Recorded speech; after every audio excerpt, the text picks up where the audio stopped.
whatulou ki he ngahi whemā me ni te mo e otu soti a kā.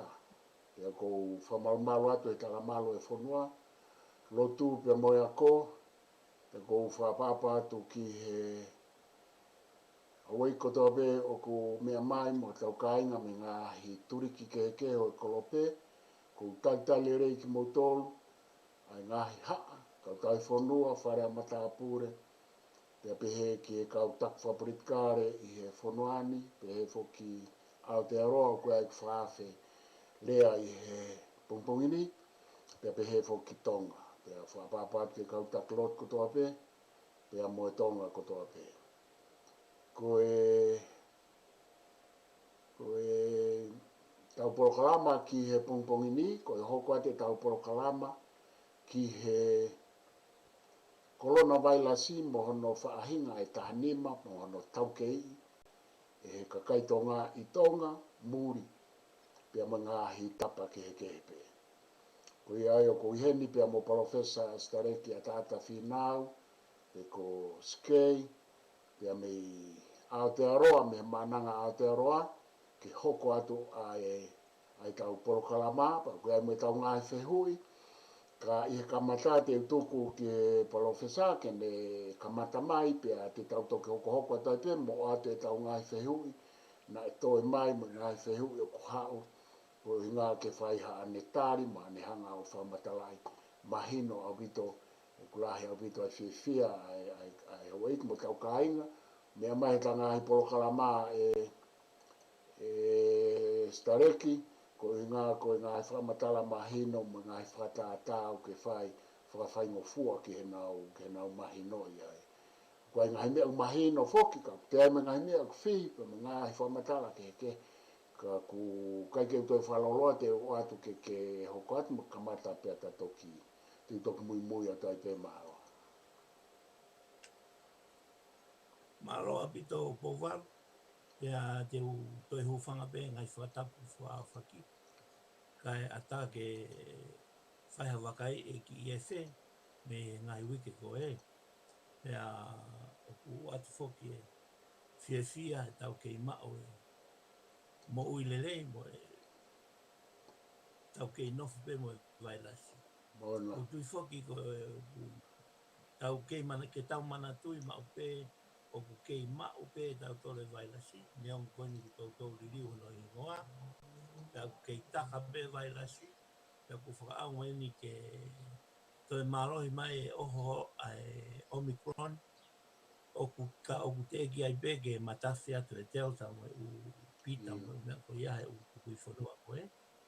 Ka tau mau kei monu ia ki matori no sinani ke ia umai Omicron, ka kua to whangafo ke Australia ki tō lai mai au ke Northern Territory, ai ngai mea ko ia pa ko Europe au futoa.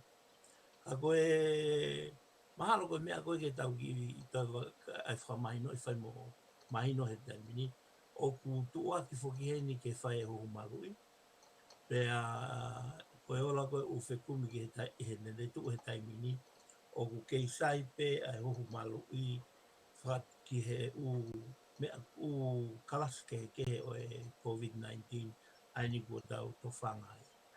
Pea o ku tatau e be mo e Omicron. Kei whai whoki e ngai whekumi u kai tuu, pea koe mea nuku mahino mai, koe Omicron o ku hange o ku o maange e ne mowhere ana ia i he Delta. Ka koe mea o ki ngari berei mai he ngai mea koku maa e ilo koe he taimini. O ku neongo e wawe e ne mowhere, ka o ki vai ange ai Omicron, o si ia e puke lahi, pea ofa peke si ia e moe mate i e Omicron. Ka neongo ko ia o ku teki ai ke fu paulahi e umea koe ni, pea ku kei whae whiwhiri ma ngai whekumi ai kau sānisi, mafu ke kau toke tāma, kau ngāwe ko toke mo ui. Ono ke whenga i ke tau whenāpasi mo ui, pea moe vailasi koe ni, tā e te hanga e vailasi koe ni o veuki ki tau tō i e ngai waa ke, me e ngai whakotua whakasino, o maafo ki a ngahi i no whaka ekonomika mo se halake da o ngai palani e te waki mai ngai ahalotu. Ko ia po walo, o whamalo pe e whenga maari e, te ofa pe ku kei whanongo mai ha taha ke ta po ta loa whai. Whai na na kuta lau te wolo pe tau ahega e. Ta kata mai pe ka kai e koe ke nau fie whanongo mai na tōka ki tau tolu. Ko manatu ki e. Ki e mea na tamai tangata e ki he whaao ngata a. O kui kai ke ai ha taha ia e tūri ange, ange koe whakatau pū. Ia ki nau tolu tai fie whanongo. Ko amanaki pe o ku i ai haka o fie whanongo. Ke whai ai ai wahe mo tau po talanoa he ki e whekoni o kei toi. Ko ia te utuku atu ka koe ke tau ai ka tau kamata ke tau ngai whiu i. Ke tau wakai. Pea ku kore atu whuki ke toi ofa mai ke o mai u whiu i ke whai ai mga tuunga e tau talanga. Malo. Malo skei,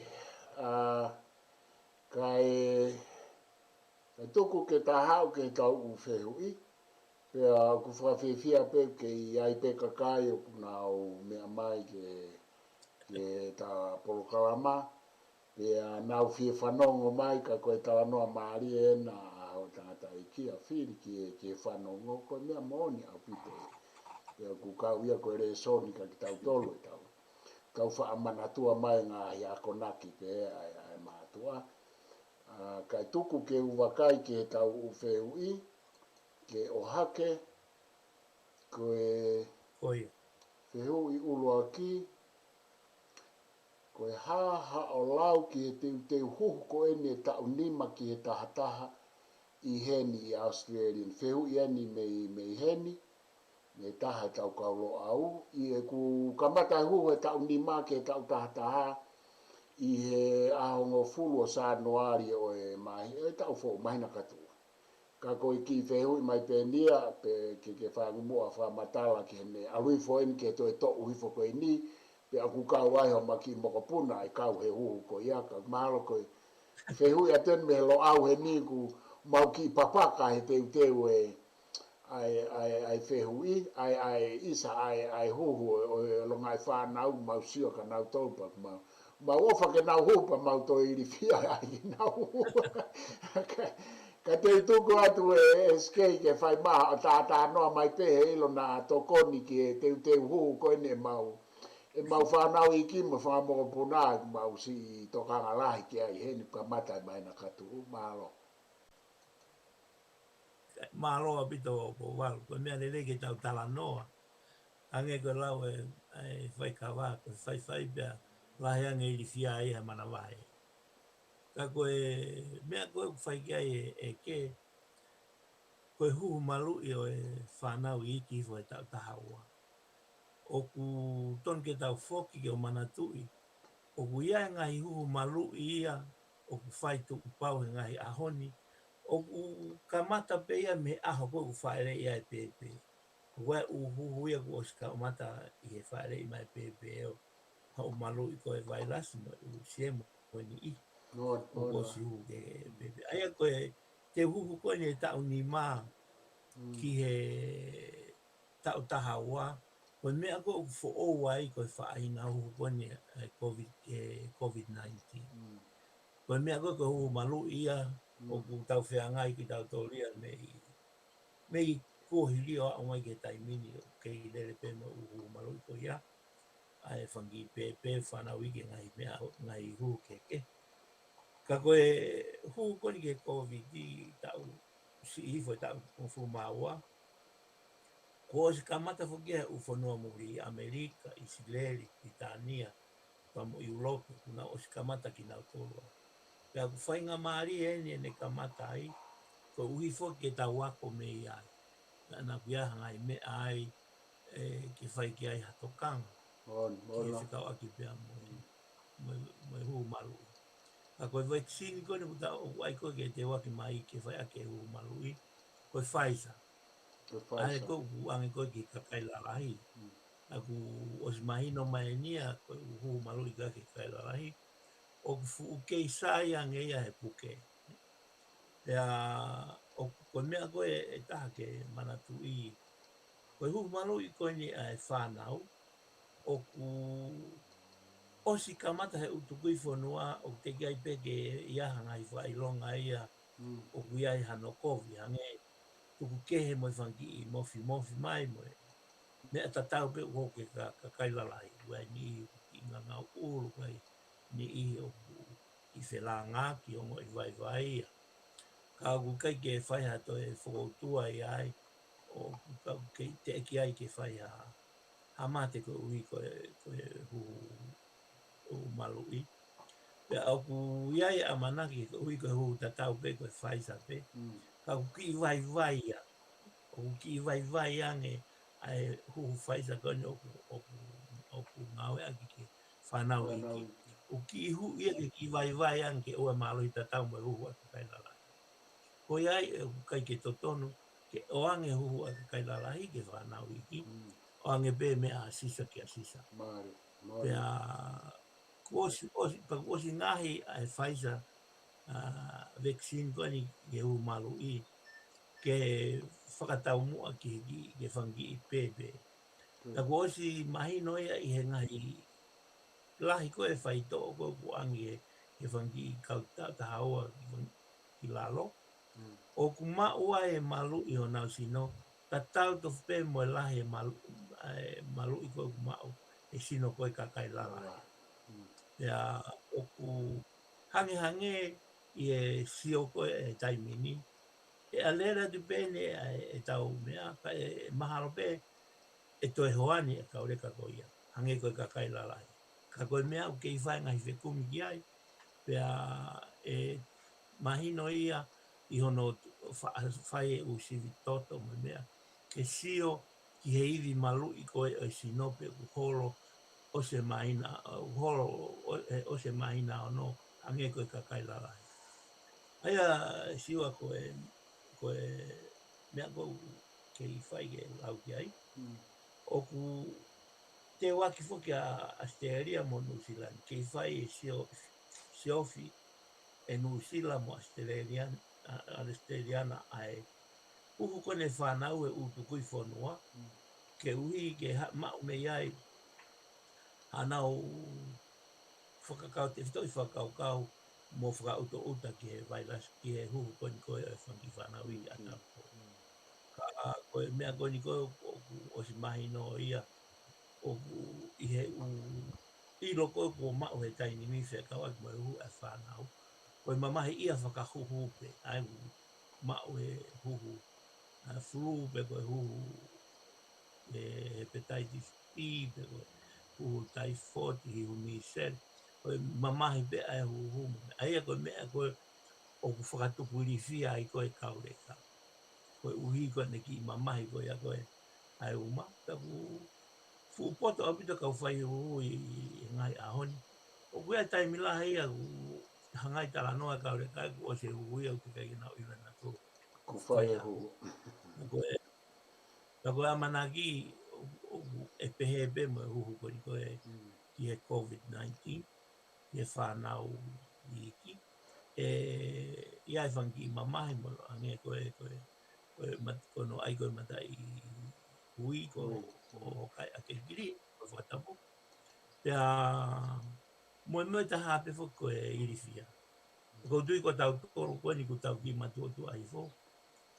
Mei Tonga, tau mana tu I tau whaahola e taimu whai ai. Aroanga e nesi ke whai ue u api a koka tau toki puri e wao. Ko ui fo koe laianga I rifia e mana wahe. Ka koe mea koe iau e hoko pe mo ia I e hu koe ni. Ka ui kai ke hafu o haa ki ai ke whakatupu o whakautua mo whakatupu tu tāmaki ki e tautupu. Pea hange koe na tau rau ki ai ane nai. Mea mahu I ngā ke whai mo teu e sino o e whangi I whanau I ki ke nau whepaki mo vailasi. Hataimi e hua tuai ko nau sino e whakasisi e nau puke mo malu I ki nau tolu me e tari ho nau ui. Ko tui siwa koe mea pea ko mana tui ke whai ki ai tala noa. Kaku ta hoko atu ke wheu ipa pa weu a mea uta maina. Pai tatu e langa i mai peke tatu e tala noa kia. Ia mahate tato fok mai kia nai. Ia mahaloa vita o skei ka koe tui te ta alu ke whehu i hoko ka te tato e fok mai peke e whehu i longa i whanau anai. Koe whehu i eni ki he talanoa na ta whai i he wike ku o si pe koe wike atu ki he tupu mai ai vailasi. Koe whehu koe ni o ku pehe ka pau whakatupu e vailasi mo si e mu he otua. Ainai ha si e mu mo ha vailasi u whakatupu he tangata. Hange koe talanoa koe ki he mea na e whamahalo i ki si aina.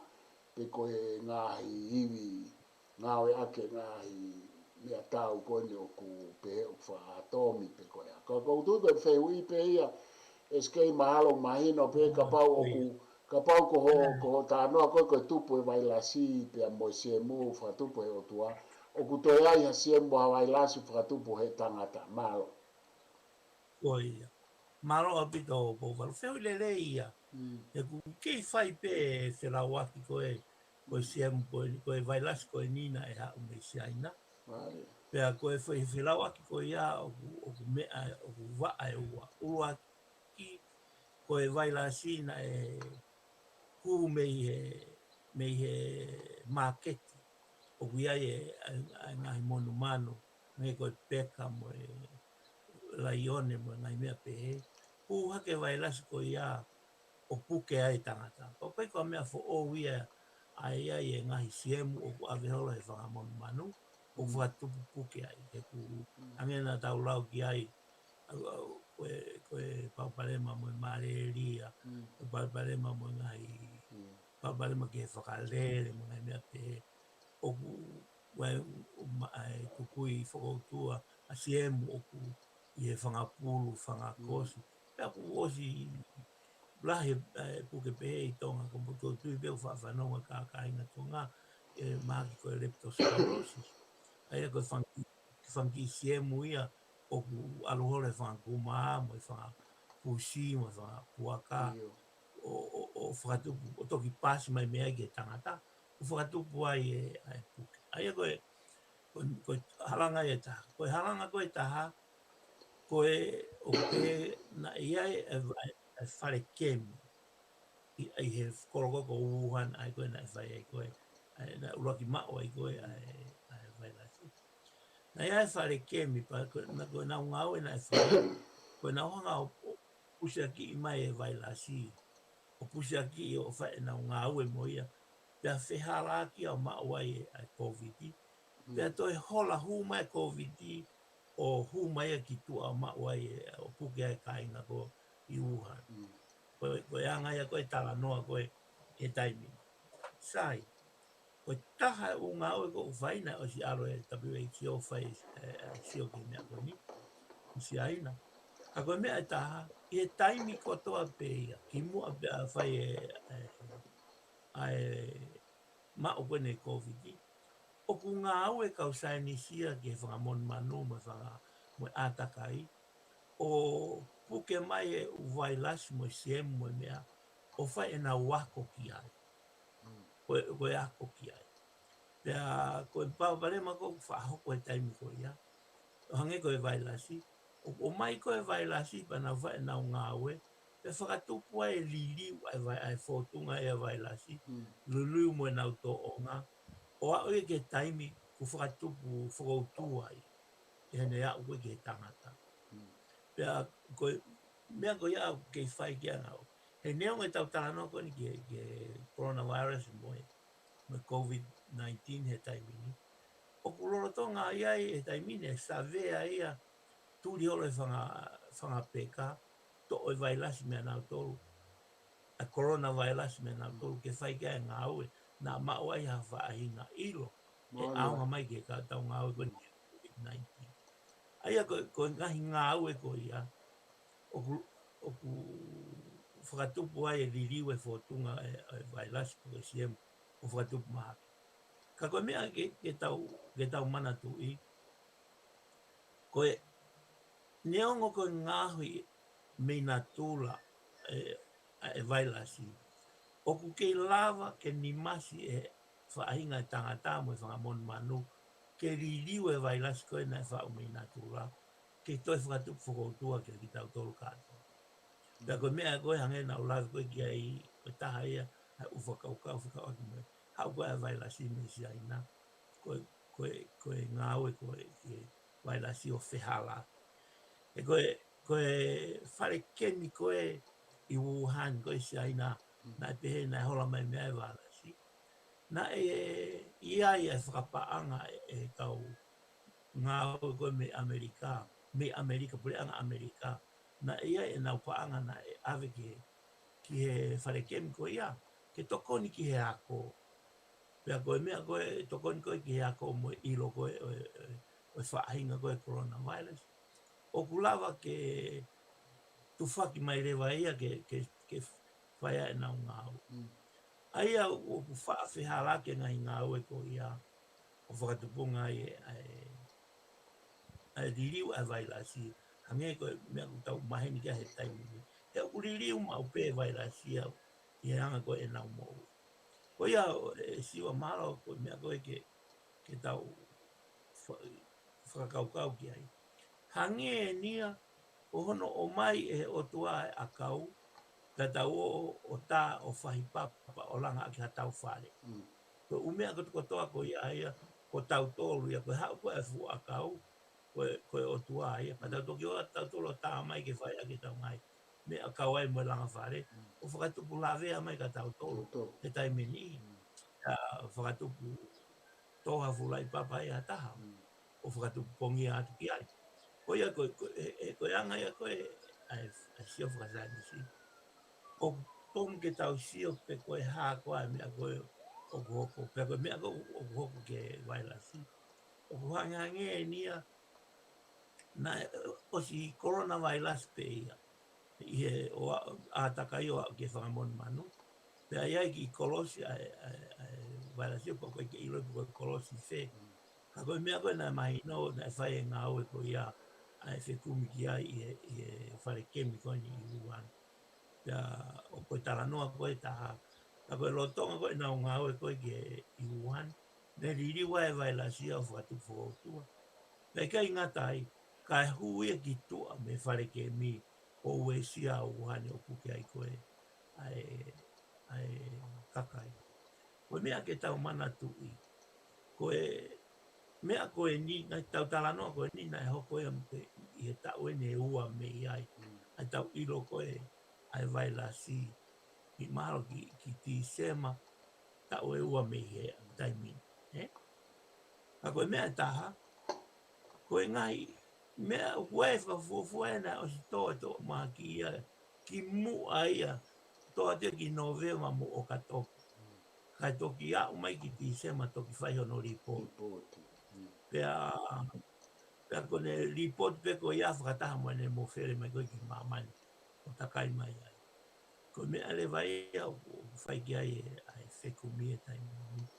So koe tau ene ua e tau whea ngai mo e COVID-i. Rau tau atu ia talu mena mau e tau lava o sio ke vailasi. Ai whea ngai mo e vailasi. Coronavirus. Ka koe tau toki whamavahe i mai COVID-19. Tau e ni aki pēni e ua ai tau mawahe mai o mau. O sio le rei, o ilo, o mere ia. O toki whaingai ka ngā ue koni. Ka tau toki ilo ai lewa ne hau me COVID-19 o kamata ke whakate momo horo. Alpha, Beta, Delta mo hai fue. Umata i fika koe na whaingoa ake umata i tohi koe o lau APC a kau kariki. Whaingoa. Aia koe Omicron mo te o tako hau mea. Ka koe WHO o kunehanga ko pure e whaingoa ke uhi ke ue where ingoa a ki mea ta. Koe mea ia no osia e ngā ue ko ui e ku matalahi. Pea ui ai e whie mau ke vahe le rea mamani I loko o whai. Tange koe I loko ni Omicron I South Africa. Pea nau whenga rewa ke veteke I loko ia ke kunga tukui whanua o mamani. Ka koe taimini ko ho haa Afrika ia. He kuhanga mamani a taofi e oanga e kau. Kakai koe me South Africa ko na o tukui whanua. Ka puni mai matapa. Na koe kau politiki koe o South Africa ko nau pehe. Ko hae mea ko nau whai to tonu ai ke whenga ke wahe nau I lo. Ka mo mamani. Ke tafo kia ka mamani a o pausi ki nau tolu. Ke ua toi ku whangofo ke nau o ka whitu. Aia koe atunga ia koe atunga ku tau iai mo kroni. Ia mo vailasi, mo whekumi koe I vailasi. Ka kodui siwa koe tari no ki ai. Ne awa tangata ke COVID-19 ki e Kolonavailasi o aia ne osi mo uipe ia I natulu. O awala koe ki ai o ea ngai mau ia o liliu e ngai Kolonavailasi ni o COVID-19. Pea I he rolotonga koe ngā ua koe ki COVID-19 mo tō ai tō maha ki koe ki COVID-19. Wo liliu e vailasi ia o mao ngai te momo keke. Ai ukau ai alpha o Pea koe anga ia koe tuu ai ilo I he taimini. Malo apiko. Malo apito skei ko tui Professor Stareki ku mahino apito ho. Mahino apito ho whamatala e ko ia e fo I hau ko ia o ku hau whaka natula pe. Pea I ne alu ko ia o ku toki to e lava rewa o to e mafuri holo pe to e tupu mai pe aku malama ke uesia he whahinga e tangata. Ko tui koe poini o mahino mai mi ho tala noa. Mahino opito. Kai tuku mua ke tau hoko at ke whehui. Koe tau whehui hoko koe whehui en mei Tonga. Koe whehui koe ne tō taha koe ni mei Tonga ko chain pae a kupu. Koe ho haa pe koe pe o mea ia hani skei na ta osta noa ki aika koutui koe si whehui mai pe I ho haa pe mo si o ku I wheriuri wake holo o mea I Tonga foku ku hange koku to e holo hifo ko hinga koe ke to ia ke isi ai. Ka koe whehui o ku pehe mai koe si tō taha koe nina si alo whengai ke awe tala mai ke oange o ngō mātu a ke awo huhu malu. Pea ne hanga o awe ki naua pea o kui kai tala mai pe e ia he ni whamatalau kai ko hatutu uni pau mai I he lao. Ka koe tala mai ke oange o huhu, he koe uhinga koe whaisa na e oange ki he huhu a ke whanau, o kui kai ke te aha whanau ia ke huhu, pe ai ke huhu a ke ai ka u matutua, ai ka u taurekereka. Pea koe whehu I rewa o kupehe, ngari nai e hoko atu ai huhu malu ini ia, ki he huhu whika tolu whaa mo nima, pea koe whakailonga nai eni o te eki mateu le rei pe sete te au e WHO ki a vaccine ma haki whakaauhani. Koe whiwhiri pe ia aia maha koe uhinga whehu ini au pe he koe fo I huhu pe a sai ai. Ka kune tala mai aia ku kai kia ha mea huhu ia ha vaccination ia ke huhu I pe a osi ai pe ai o te whemau ke huhu pe koe tau huhu hoko pe o hange koe ni ku tau hauen ke he booster. Mahalo pe mahino e whainga whamatala ia. Koe mea koe ko hoko I ono ngau e ake ai vaccine koe ke whanau I ki kakai lalai. Hai ko mea koe na talawi ki ai. O ku vai ange huhu ko ni whakavai ia ke ui ke huhu a ke whanau ki ke whengai. Ke whakatatau mo tu uma ko ki anau sini. Mea ka aile vai mea koe ni ke kakai lalai. O kuia ngahi mea ngari ke hoko ki ai. Kai ko mea kovi ia. Ko mea koe hoko e kai ke ngā ue vailasi, ko i fu vai ai vaccine. Pe, ko e ne ngā ue, ka taimi no wang, e mahina e ono e ne ngā ue. Pea,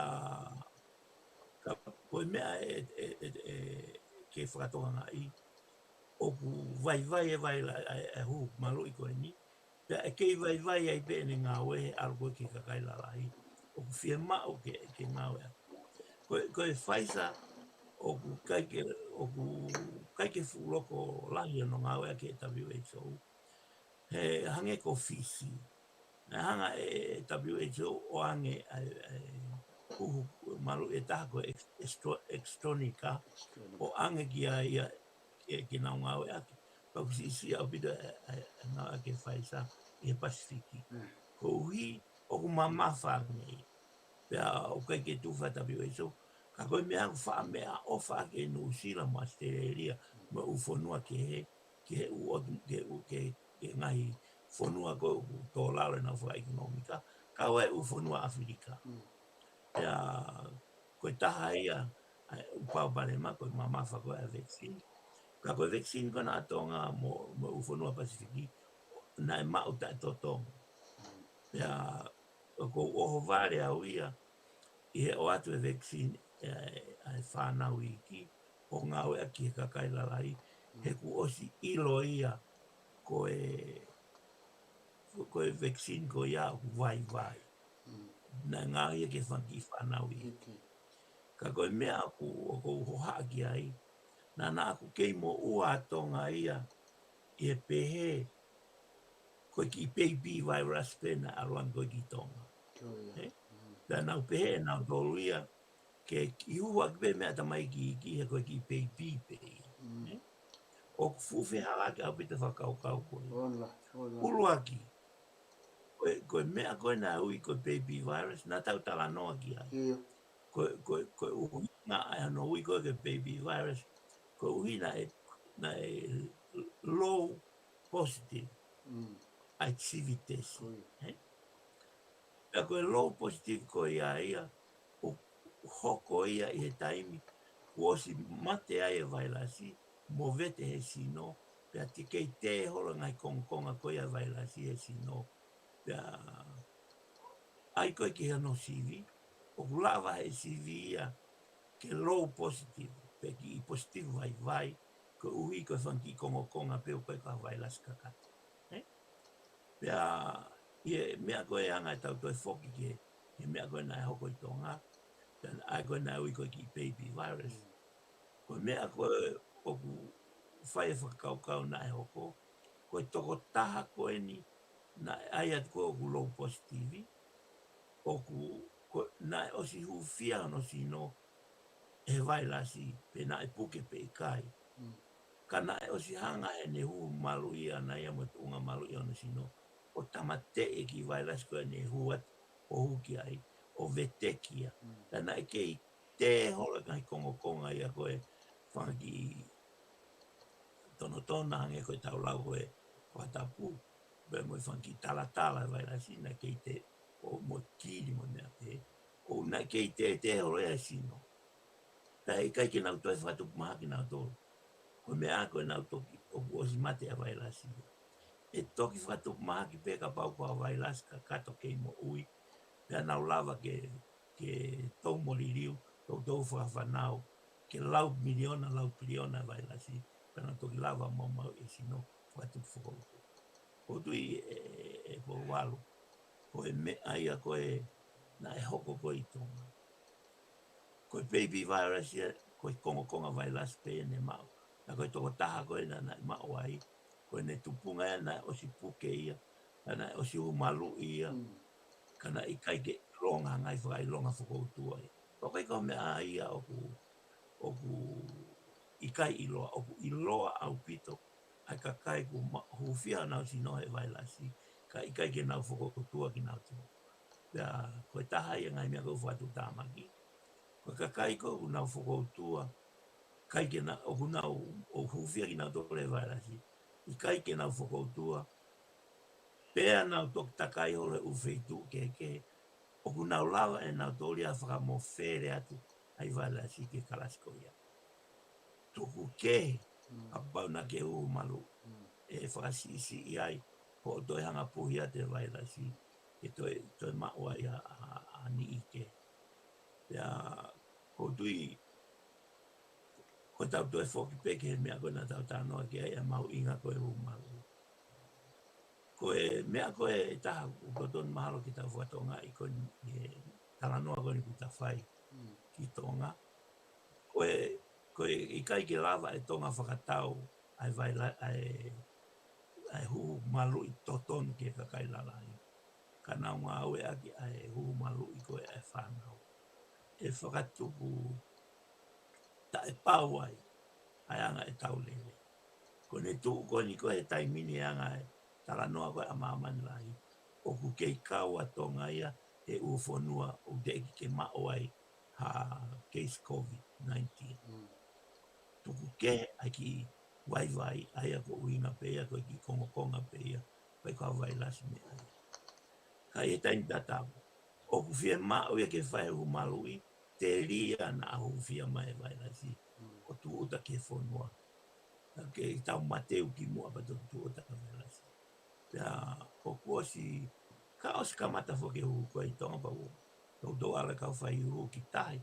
Ke hongo ni waha pai wawa uma ua kui mua tu. O ka mata hono hoho e kakai. Ka koe me aeni. Pea kulahi whi unga. Ai ukou to tonu ke whai ke kakai lalai. Ka koe mea e taha. O ku whakaukau ka he taimi lahi. Ke whai mo whakatoto ai kakai kotoa be ke o hu malu. Ka pagono atu ngā aina.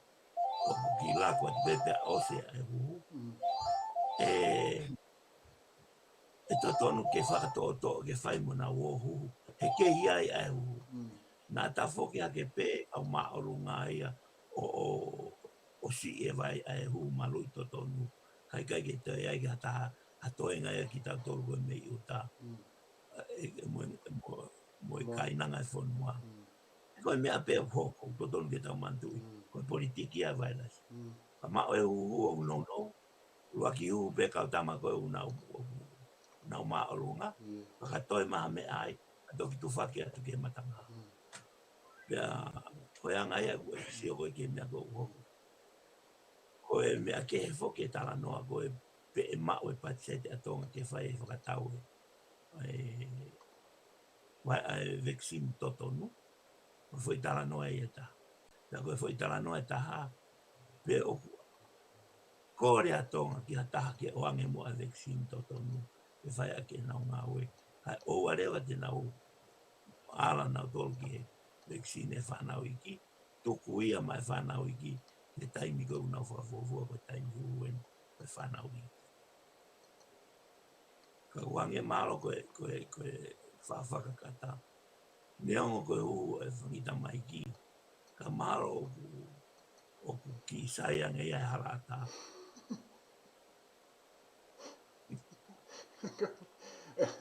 Malo skei ku E koe wange a mea koe ni o koe ai whoke espirine a whangi pepe. Whangi panatola a whangi pepe. Pai ai mo mea kakai lalai. Ka puke kakai lalai. O kuange ngai whai mea koe kakai lalai. E koe koe whakafofua ia ki anga koe honau sino.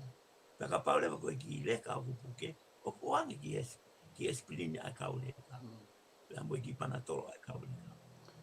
Ka pepe mo uhu koe ni a whaisa ki he hu maru. O ia e mea kakai lalai. Ua e mea whangita mai ki. Ka pau e ia e mea kakai lalai ka mai hu ake whangita mai ki. Oku i kai ke tonu ke whai na aho koe a whakatu tāmakia e fu malo. Ko ia pe ko walu malo ape. Ia kone o kou whetutaki ki he. E ku whetutaki mai toko taha koni na mai ne whehu i e skei. Pea kou eke atu ki ae kalama e ia e chain pa e a kupu mei Tonga.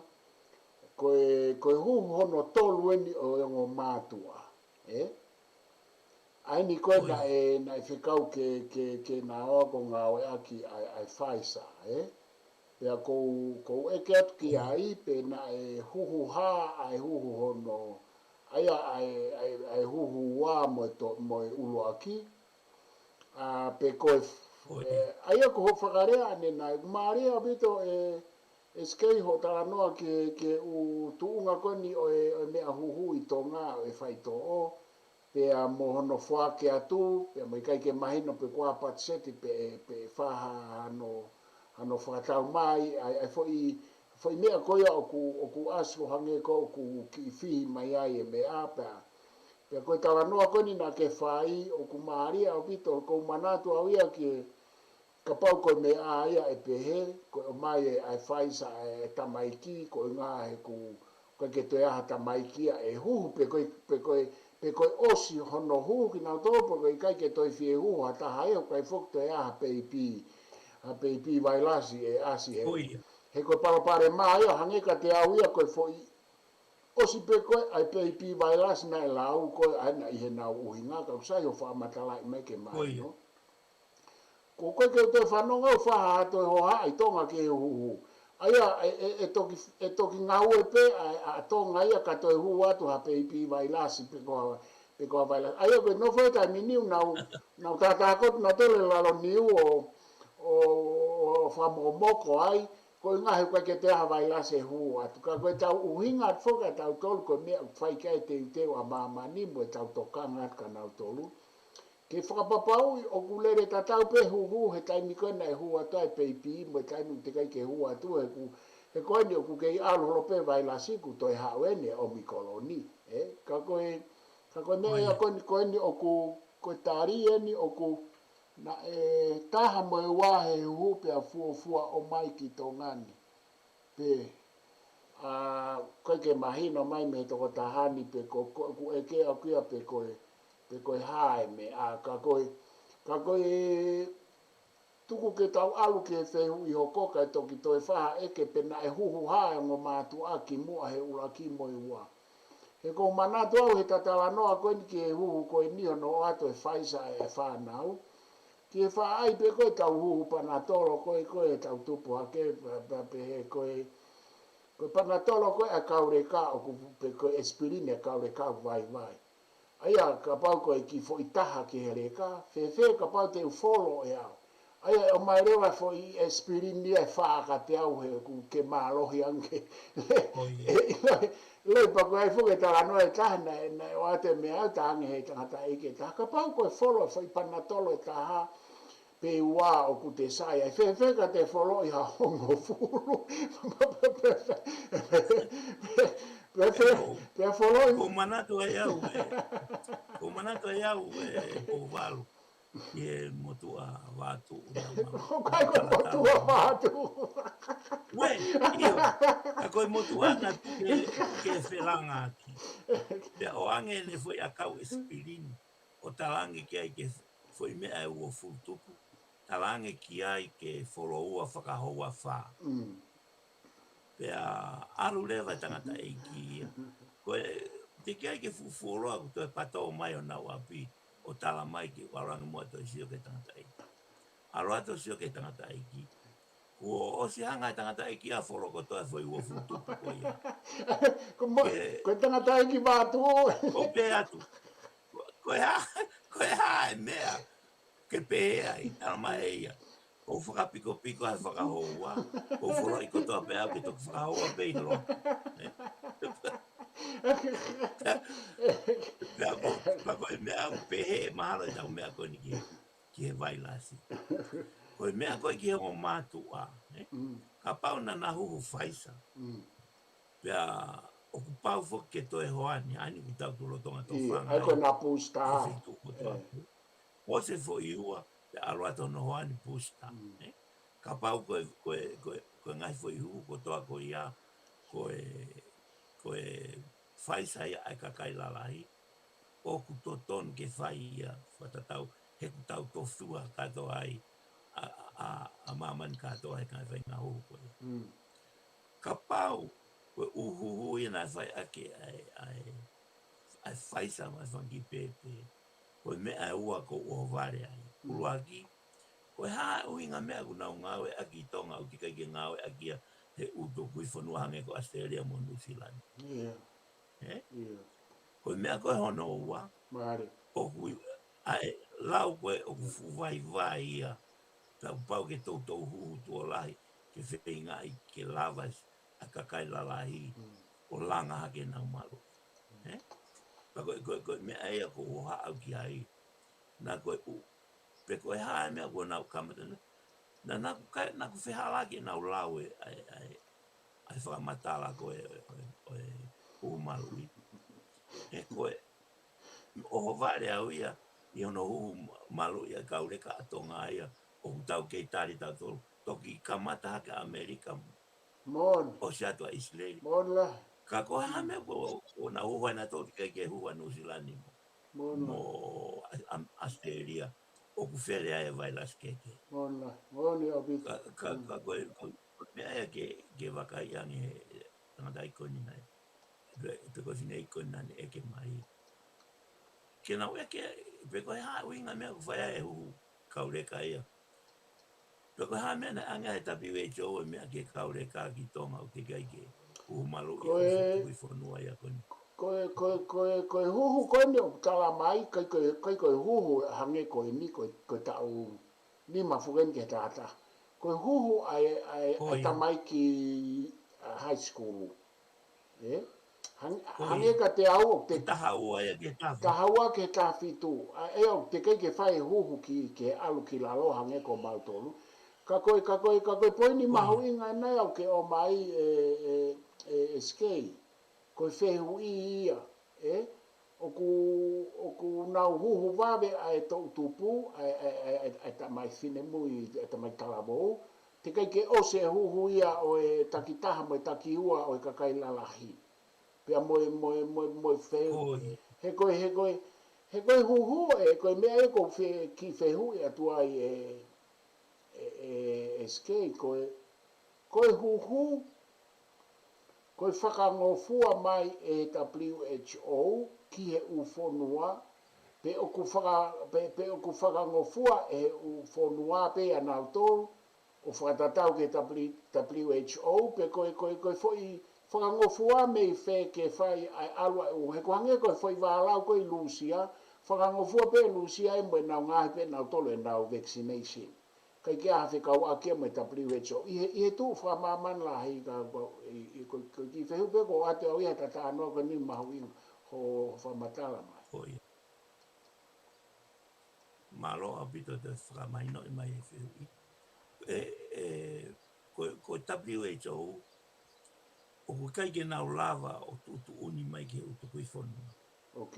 Tapu haa apito ia e ngāwe ke nau pehe mai. Ai i kai. Koe nau mea ko whai, koe whaka ari mai e mea ko ton ke whai. Nau tala mai koe vaccine yen, o ton ke ngāwe aki. Pea kutoki ai whonua ai ku hoko koe New Zealand mo Australia. O kutoki ai whonua ai e nau tari i o pe i kai. Kako Australia mo New Zealand o ko mai ia, toi whai e tau sivi a tau tolu ia, mo tau tari ke wakai e. Ngai tawha ke mahino e kai ke whakatamaki ke o tau kakakai. Tako mea ta tau tofu pe o hoko i Tonga. E kai ke lawa hata pe e tō whamalo i ki nā tō. Ko mea whoke taha ku whahoko. E siwa e tau ngofu kone he politike. Ngai mea peheni. O ku takai mai ta WHO ia mo futangai vaccine. O pe mai Tonga. Ko futangai vaccine en a kakai lalahi. O ku te mawanga o atu tato Tonga pa ku mo whima. Pa pea te lewa Tonga. Ia o mai. Ke maunga o ea. Pea toki o mai lewa whai ake ngā ua. Ka koe mea kona koe ke whehu i. Ka pau koe tau tala noa ke tau taha ua ki o lunga. Koe nau huhua nau tolu ia o ta tau pe ia mo huhu koe kakai lalahi. Ukai ke makehe. Koe toki makehe mo whakawai vai koe ai huhu ia o kamata e tau taha lere ke pepe. Ai koe mea e koe tau i koe vaccine ai whanau. Vare. Nau iki. Ko o tahawa ai anga tu ko ne hu malo i o na hu tatau pe na tolia o lera i pe o ki tau fitu ngofu ko e kalasi tatau pe malo i tatau o na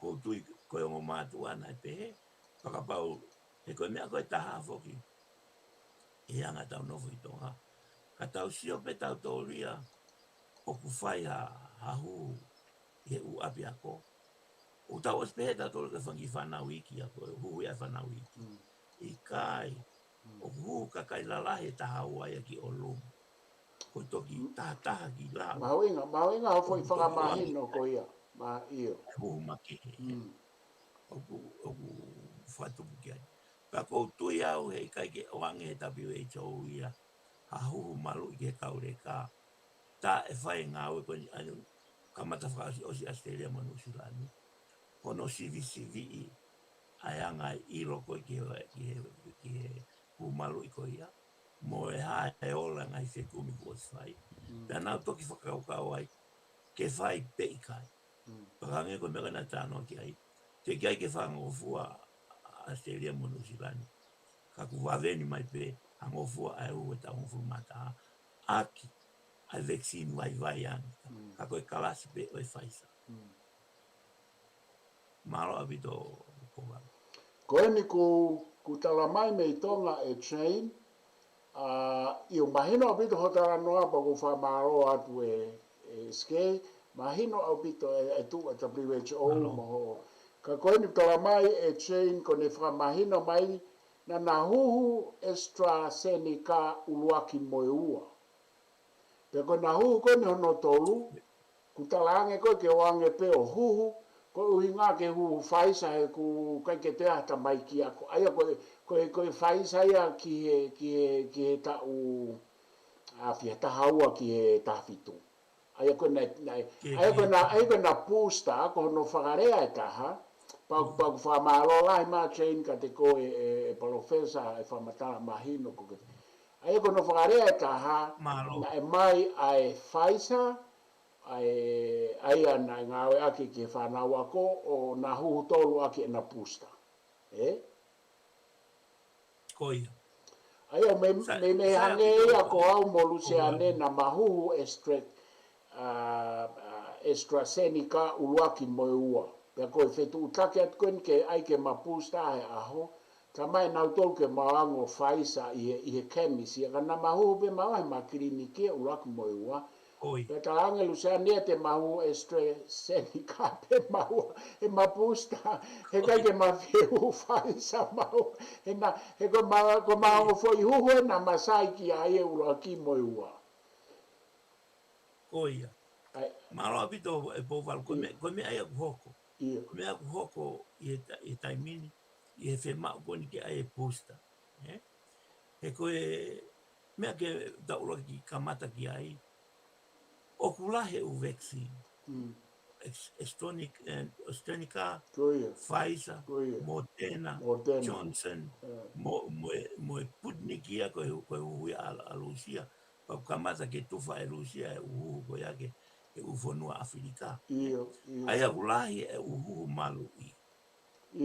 Pea o ke pe ona e anga na malohi mo anga e na uhanga o loloa ko e no malu. Ka koe mea ku hoko e taimini, koe kakai ko o ku pusta, o ku wange ko o whakalotolahi i ke naungaui a ke Pfizer. Neongo pe koe haa, pe koe haa e whaahinga kalasi na naungaui a ke kimua, pakapau lewa o ku pusta, pea ku hange koe o ku whaka ai he taimini ke ngau a ke Pfizer.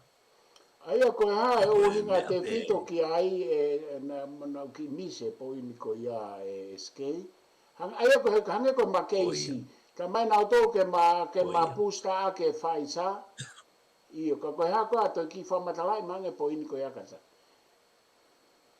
Koe mea ganga koe iro koe taimini. O ku sai pe ka pau na te tue hua ha kalasi ke pusta pe hoani aki ai Pfizer. Pea ku hau ia me he ilo koe Pfizer vaccine o ku ilo i taha a hono ngahi o nānunga o mo si i taha a ngahi palapalema koe se kau agi moi. Okay. Ko Estonica huhu malu i vaccine. AstraZeneca. Oku o si ilo ia. Koe toko taha me toko taha miliona. Tato te sito ke tau motu a. Oku whakatupu ai blood clot ia. Okay. Ai au COVID vai whakatupu. Whakatupu pākalava ia. Mai heart attack, mai awhua ngai mea. Whikau aki. Ako taha me toko taha miliona. Taha miliona.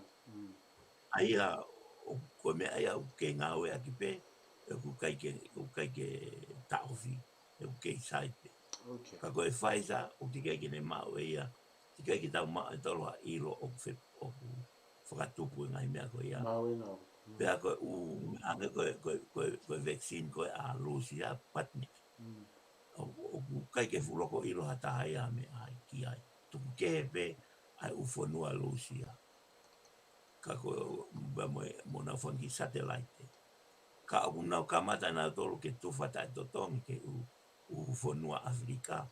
Ko ui, e ku kaike mau a paanga ke whai ake hu.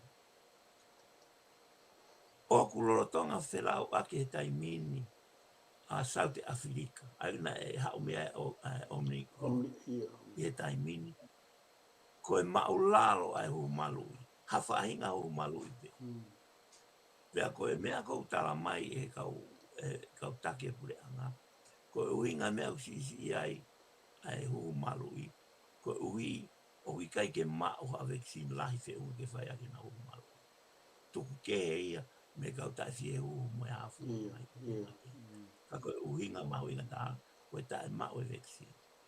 Ka ku kei mono ia Tonga. Ko e nau kei mao pe vaccine. Ke nau o hu ene kei mao na ilonge kua tai. Malo abito.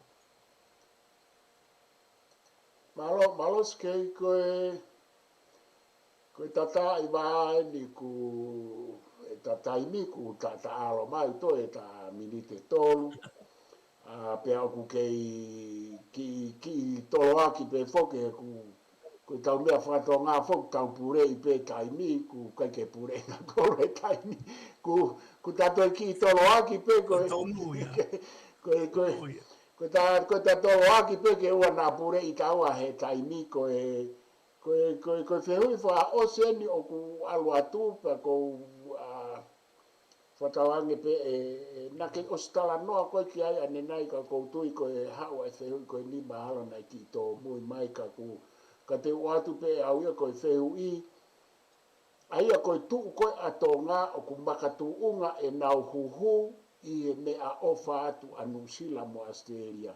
Kana ke tala noa foki o kuiai e fie mao ki he tau patseti mo e fie mao ke tau hanga whakatau mai ha tau vaccination. Toi ki i whakamahino ange whakamatala mahu inga ko ia e sikei ko tui pa te ta au whangatuko ak pea pa ke whakamaapo e peta Polokalama Mitafaifio. Malo pito ko walo. Ko mea hangi ko lau na tau sta no ke mea ko ini. Ka ko fiefia no te ai mai ke ui ke te whai hatala noa. Ki ai ke ui ke tau whi ilonga ki le rei. Ko mea whako ni hangi ko lau o kui kai ke aha mea ko vaccine tai totongi. He oku totongi ai vaccine pea toi totongi mo ume ahuhu ko whai ake huhu. Pea toi totongi mo kakai ko e o na whai huhu. Mo totongi mo ngahi whaunga whi alu aki po alu waka puna, alu paskala po ha. O totongi u whaunga ngā ue ko ia ke whai ake. Pea toi totongi mo whitu ko whai e huhu. Ka koe taha toi umea mau inga i umea ko totongi ke whai e huhu. Ko hono whainga i ke tauhi ke momoko whe unga ai vaccine na ilangu o mau. He oku momoko ange ngai aisi koe ko whe mau ke tuku ai vaccine, ai COVID vaccine. ia u aisi koni ko tau manga maheni Mga kia maheni. whatu koe mi sere mo ko ia. O kuna aluna toli ki minus 20. Aia aluna toli ki mui he. He koe ne, koe teilo koe aisi ai vai, koe noa ia. Ai ko si fe unga peia ke tuku anga u vaccine ke. Ka koe u vaccine koni COVID. O ku whae mao ia ke lere ia ke minus 20. Koe ne tō ia ana ki he aisi moko teilo whewheka au pito ia ki he vai. Kau kai ke whewheka e vaccine. Ta koe anga koe te upau ke tō o vaccine me tukanga me fu aisi ko o tuku ai o ave ke ki kamata ke vai a hifo. Pea toki ave ke wheitu ko vai anga huhu. Pea kei wheinga pe ke tau i ke kei momoko. O ai to teilo aisi. Kai ki momoko vai whiunga ke kamata ai o ai ki he mea huhu. Ke whai a ke huhu. Pea ui koe ke sino o ke vai a pe vaccine. O pe i loko tau mau e taimi. Ka pau e laka e aho ni mā. Ai vai pe ai vaccine. E o stai aonga i. Kai ke toi ai hano aonga i au. Ai au mau i ngā pito. Pea koe mea tā au mau i ngā. Ka pau e ose huhu. O te kai ke la ose aho ni ma ko ia. E lawa pe ke te whakafoki. Ai vaccine ko ia. O whakahu ke aisi. Tuku anga. Yeah. Pea toki to e to o mai a mui. Ka te kai ke furo o mai no pe tu o fia. A se alo a ko ia pe ta aonga vaccine. E kui e koe ne mau mau koe ai vaccine o ku more ai pa. Bona. Pea la e whai ai ngai ngā ue ke vaccine o whakatatau ke iloko ia i e tuko e taimini. Ka koe no o ku mamafa. Pea ai au totonewa ke iai ha paanga ke whai a ke ngā ue ko ia. Ai whakatau vaccine mo e aloa, mo e hu, mo e whai hu, mo e afu. Pau ke iai ha paanga. Koe umea kotoa ko ia o patset. Ko ia fu o ka fu ulahi e paanga ko uwhi mau. Ka pau leo ke wahe i mai ki moa. Ka koe mea fu ke huoko. Koe utotongi koe a kau ngā ue. O si maa uia e nau patset ngā ue e nau tolu. Ka koe totongi koe vaccine. Ai tāna ki atu ia. Koe anga e koe ne tu he taimini e koua. Ka ku whaahu mai rewa. Pa koe ko vaccine pe koe ni. O ku whaahu e WHO o tokoni mai. Ka koe u vaccine. Vaccine ke una tokoni mai. E utuku i whonua. O kau bea i mo Australia mo New Zealand e taimini. Tokoni mai ki ono ai vaccine. Ka koe kau milionea koe i e mea koe ni. Koe kau ngahi vaccine. Koe tafe koe a paanga. O tau a whangatuku ia ke kau ngahi vaccine. Koe mea ia.